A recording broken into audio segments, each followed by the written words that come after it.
நம பார்வதிபதயே ஹர ஹர மகாதேவா. திரு வெஞ்சமாக்குடல்னு பேர். வெஞ்சமன்னு ஒரு சிற்றரசர் ஆண்டோர். கோவில் பின்னாடி 2 நதி கூடுது. குடகனார்னு ஒரு நதி, சிற்றார்னு ஒரு நதி. அதனால் வெஞ்சமாக்குடலூர்னு பேர். கொங்கேலி சிவாலயத்தில் இது ஒரு சிவாலயம். சுந்தரரால பதியம் ஸ்தலம். சுவாமி அம்பாலும் இங்கே கல்யாண கோலத்தை ரிஷபாரோட மூர்த்தியாக சுந்தரருக்கு காட்சி தராங்க. பதியம் முடிஞ்சோடனே சுந்தரர் வந்து சுவாமிகிட்ட பொன்னாபரணம்லாம் வேணும்னு கேட்குறாரு.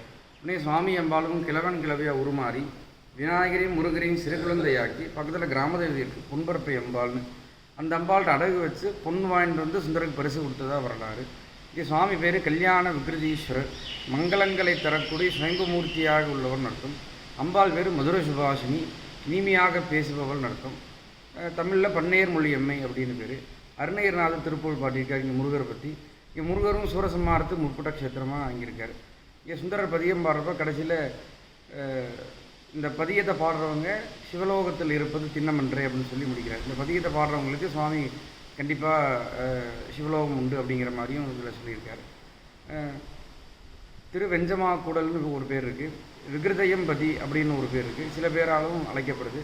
சுவாமி ஆத்தங்கரையில் இருக்கார். அதனால தான் கோவில் கீழே இறங்கி வந்து தரிசனம் பண்ணுற மாதிரி கோவிலில் வந்துருக்கு. சுந்தரருக்கு பொன்முடிப்பு கொடுத்ததாகவும் ஒரு வரலாறு உண்டு. சுந்தரருக்கு கல்யாண கோலத்தில் காட்சி கொடுத்தனாலும் திருமணத்திரையாருக்கு வந்து தரிசனம் கொண்டு போனால் திருமணமாகறதான் ஒரு ஐதீகமாக இருக்குது.